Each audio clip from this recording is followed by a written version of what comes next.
Hey guys, SickMotion here with the patch 6.21 notes.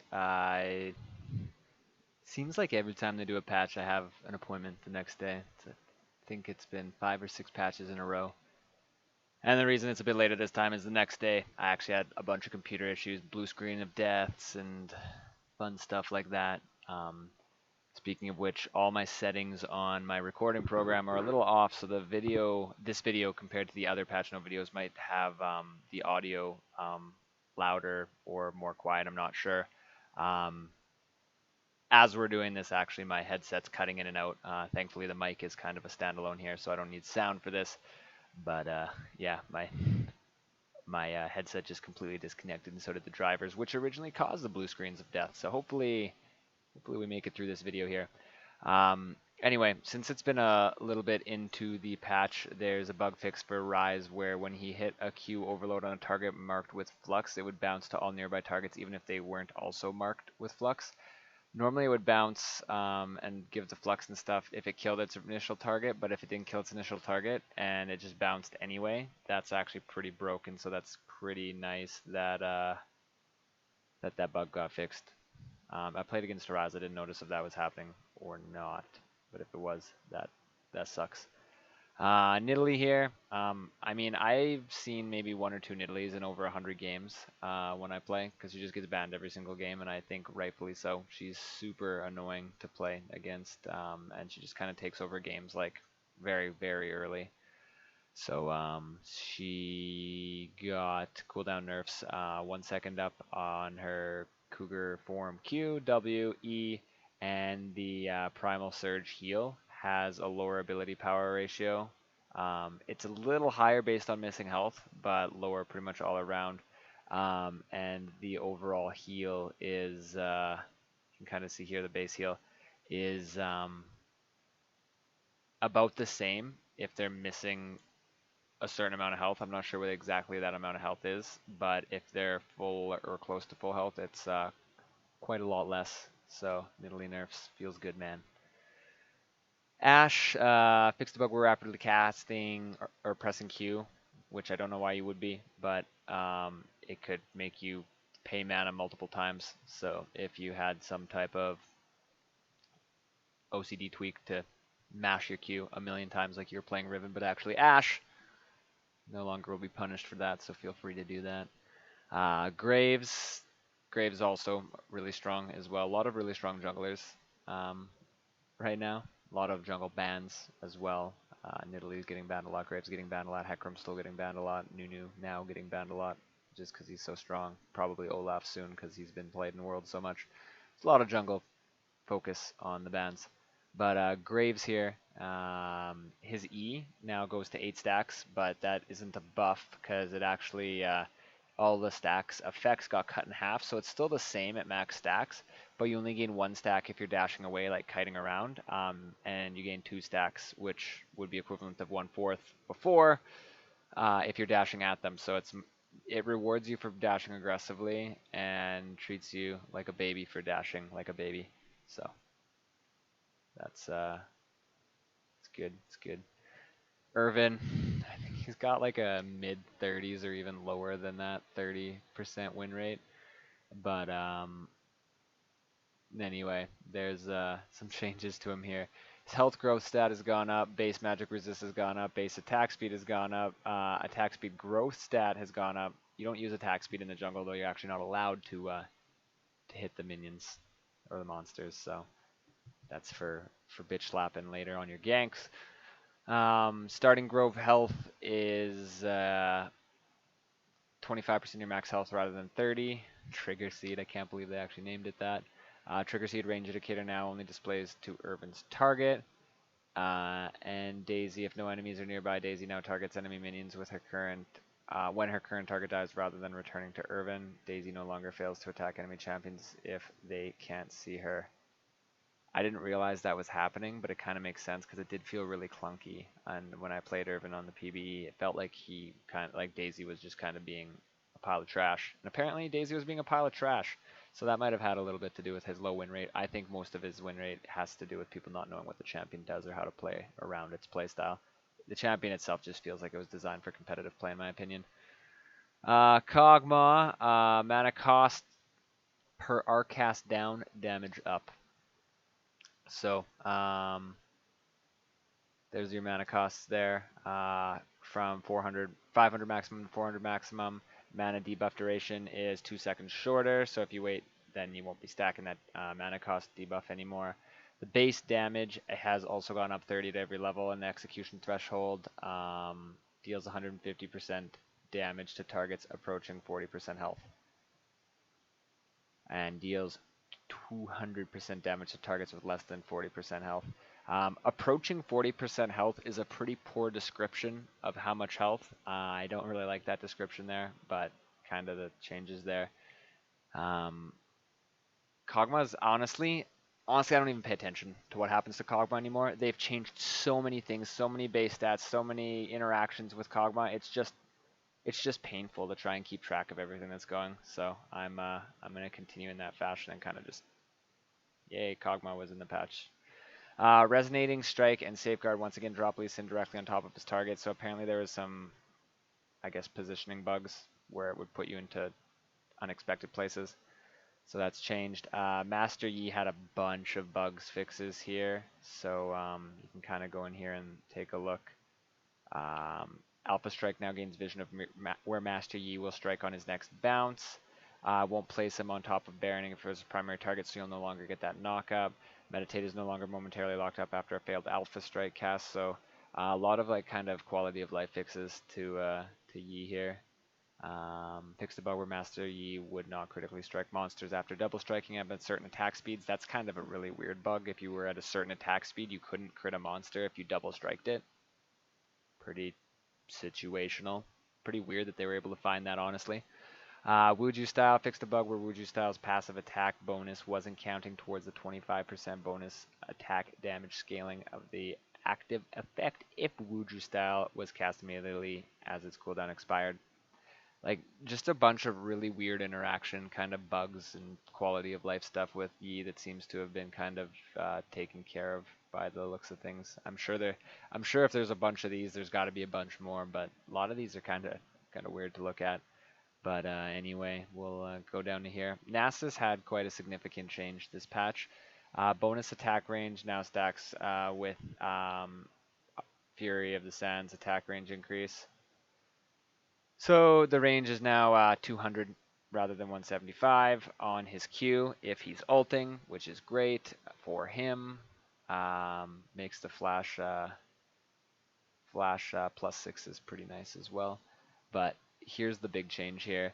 No longer converts damage dealt by his ult into attack damage, and it now grants 15, 35, and 55 armor and magic resist instantly upon activation, and gains an additional 1, 2, and 3 of each per second for a total of 30, 65, and 100 at 15 seconds. That's the total with base and the stacking on it.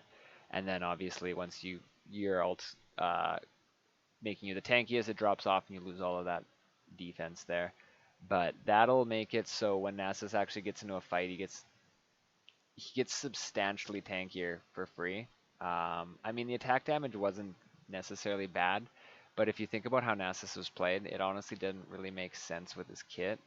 So I think this will make his playstyle feel a lot more kind of in line with what you would expect his ult to do. It was just, like I said, really kind of weird the way that his ult gave him attack damage.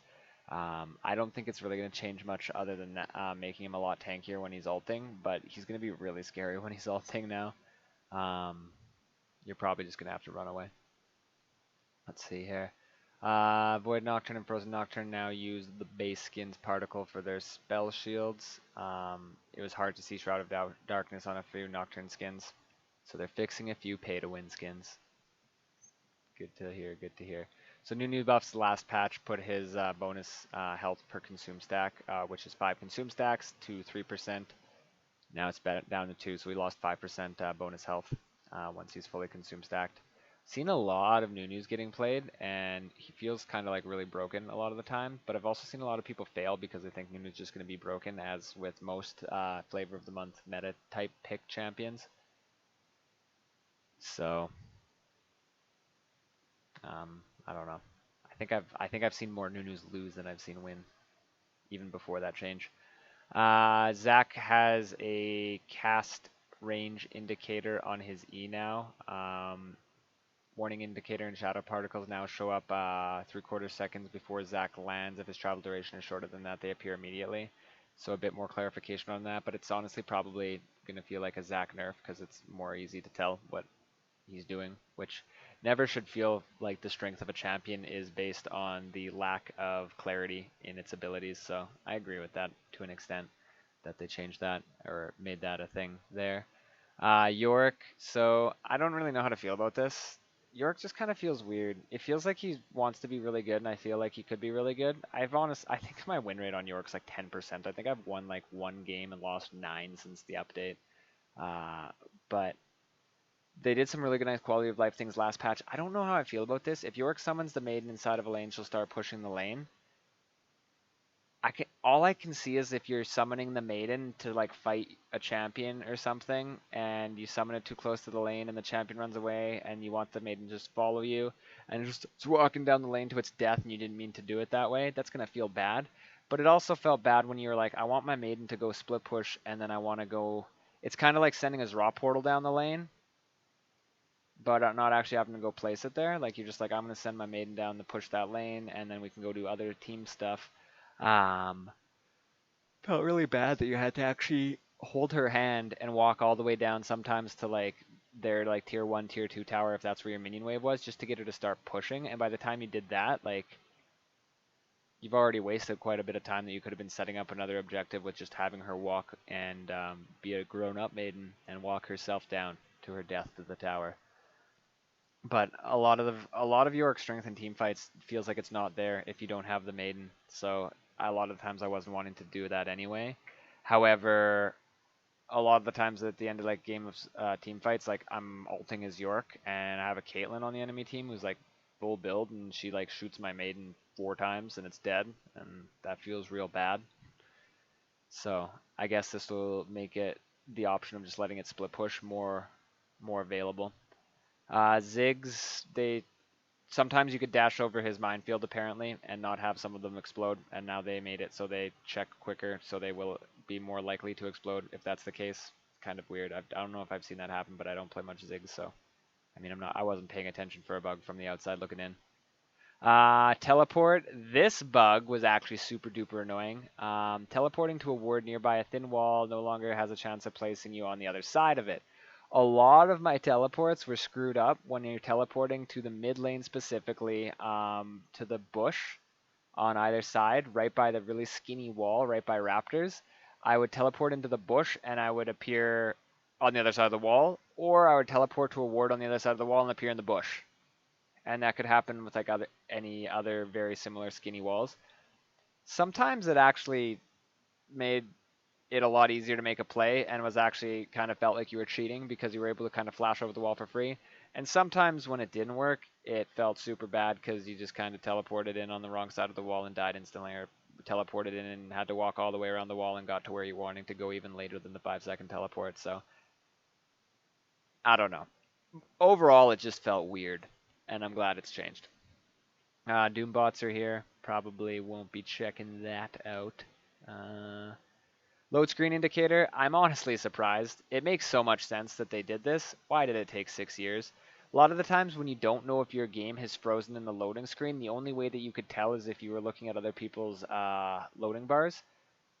But the loading bar is not going to move if the game is frozen, but it's also not going to move if their thing is frozen. So it's kind of hard to tell from that. So the easiest way to tell if you were frozen was to see if your ping was fluctuating up or down, because it'll usually change, like even on a stable connection, like go up or down 1 like every couple seconds.